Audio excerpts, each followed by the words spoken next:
guys, Alex P Performance Reviews. We're here on the Audi stand and we're about to go out in the Audi TT RS.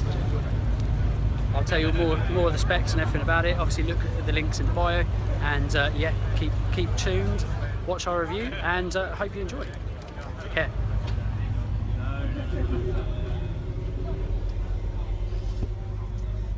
Beautiful interior, really high quality in here. RS stitching in these leather bucket seats, really nice. Quality in this little machine is absolutely sublime, really high quality. We've got a TSG gearbox, almost deceptively looks like a manual but it isn't. But yeah, flat bottom, lovely flat bottom steering wheel, superb. There's not much space in there, but it doesn't really matter. It's yeah, got seats for two small ones in the back there, and overall I don't think you can worry too much about that, but it's lovely, very nice.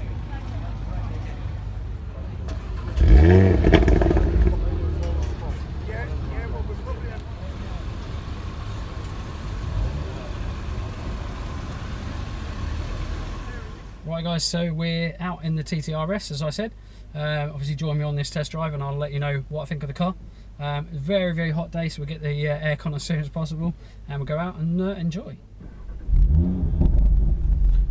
Turn it on straight away and there's a little bark and a pop, which I like. Aircon is on, probably don't want it quite on as much as that. I'd like it on as much as that, but you won't be able to hear me if I have that on there, so let's just turn it down a bit. All electric seats. Right, put it into sport and let's go and drive.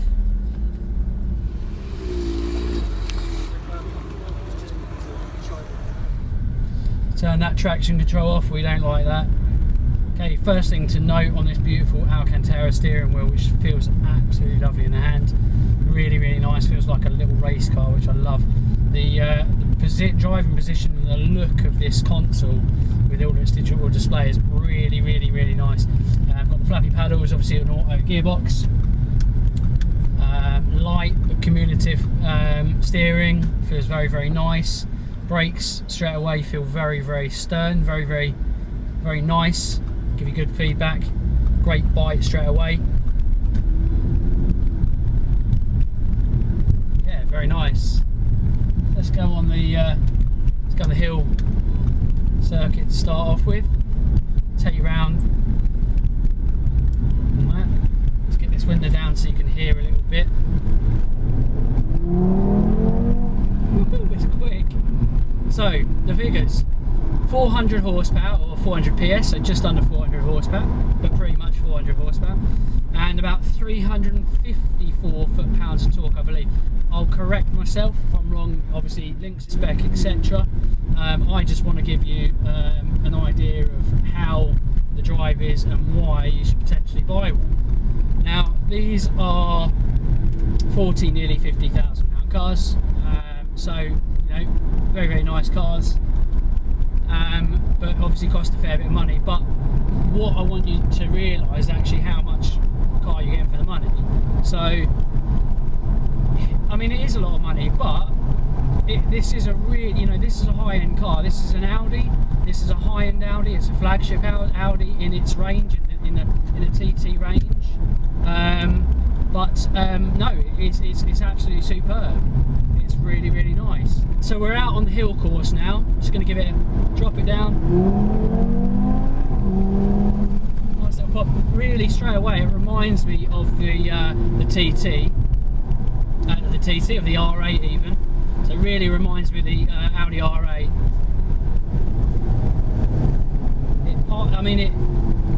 I mean, it isn't as quick, but it certainly is very quick nonetheless. Much like the Audi R8, it's the handling's absolutely sublime. Really nice in here.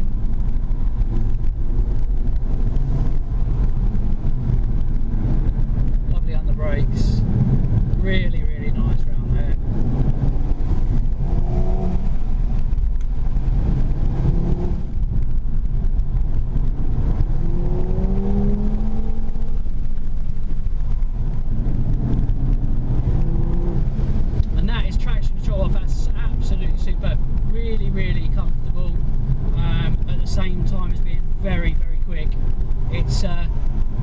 it's a very confidence inspiring car. Like I say, all-wheel drive.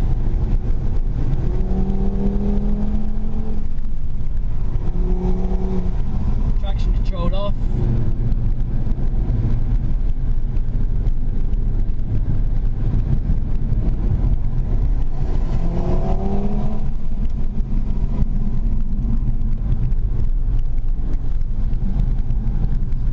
Car doesn't get overly light and horrible over the crest of that hill.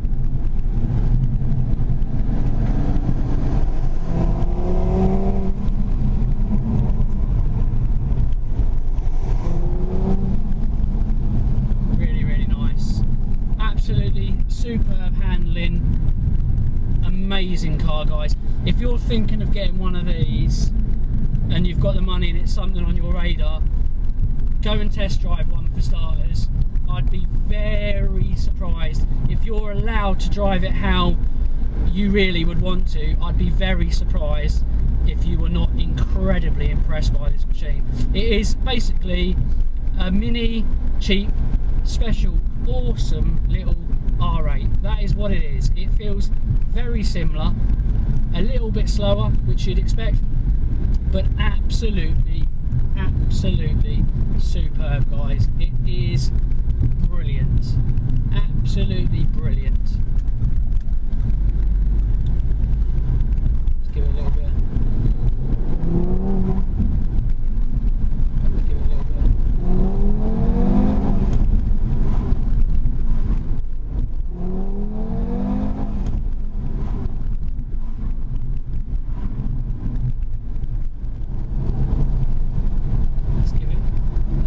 And see what it's thinking.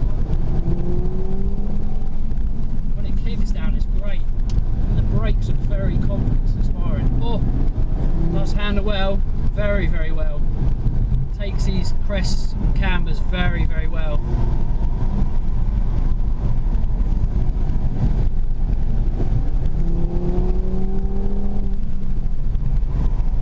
Brake modulation on this, lovely brakes.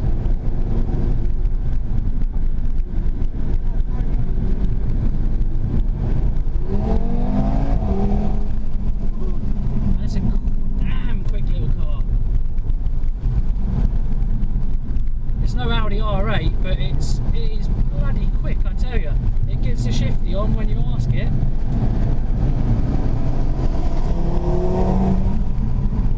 Gear changes are doing exactly what they need to when asked, and the brakes are really nice. I mean, this feels like a nimble, small, lightweight car, which, I mean, in essence, it's not, you know, it's not ultra lightweight, but it's certainly light. But it's just great. First things first, steering feel, very nice. Light at low speed, a bit like the Audi R8. It starts to give you a bit more communication through the steering wheel as the speed increases, which is what you would hope and want, because you don't want it to feel lifeless at speed. It almost feels like you're skating on ice, and it certainly doesn't do that. When you get Jiffy on, when you get your speed in, the car starts to give a lot more feedback through the steering wheel, which is really nice.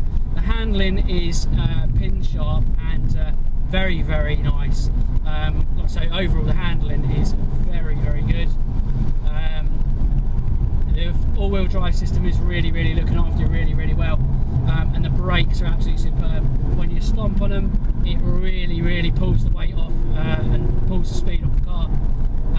You know, considering this is a reasonably heavy car, I mean not heavy, reasonably heavy car, the brakes are obviously well matched for the chassis.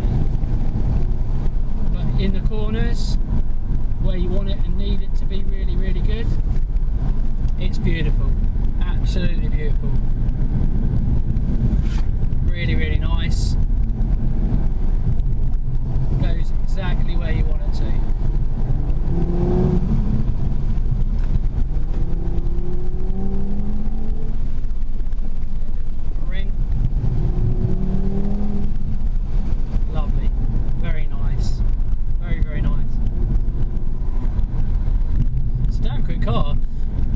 So yeah, it's obviously not as quick as the Audi R8, but because it's a little bit lighter, I think, and I'll double check that, because it's a smaller car, you'd expect it to be a little bit lighter. It actually feels quicker than what it is. And I say about the 400 horsepower, I do remember and recall seeing a test reviewer. Just do that again. Lovely. A test reviewer dyno in this car, and it dynoing more than 400 horsepower. Now I know for a fact that Volkswagen Audi Group cars often dyno more than they say they have, which is great. I mean, it's great for the user, the guy or the person, the lady purchasing the car.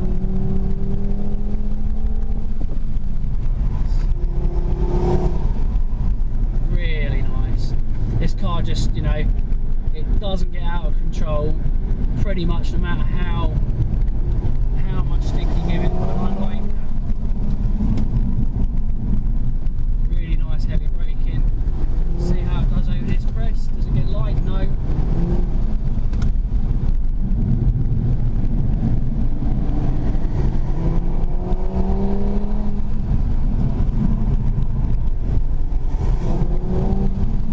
It's a lovely car.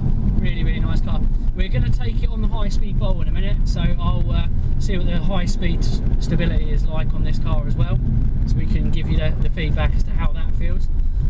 Round the circuit, round the track, car certainly feels very, very good, and I like it a lot actually. It's a really, really good car. It is a baby R8, and it nearly matches that kind of speed, to be honest with you. It's not a million miles off it. I mean, it certainly isn't as quick, but it's certainly a damn quick car. Right guys, so next mission, let's see what the car is like on the high-speed bowl. Okay, let's do the test that we did in the R8 earlier on. Let's go into the high-speed bowl section. Right, 50 mile an hour.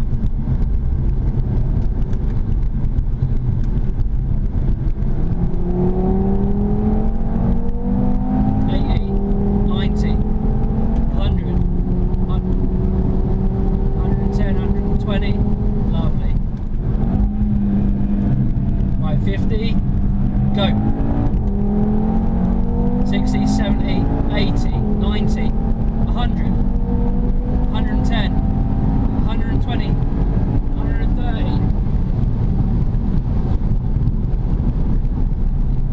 Awesome, absolutely awesome. One more go. Right, we're into manual mode, using the paddles. Down to third, down a second, blip, ready, here we go, 50, go, 60, 70, 80, 90, 100, 110, 120, 130, woo, yeah, that's a good car. That's a quick damn little car. I mean, I can understand the reviewers who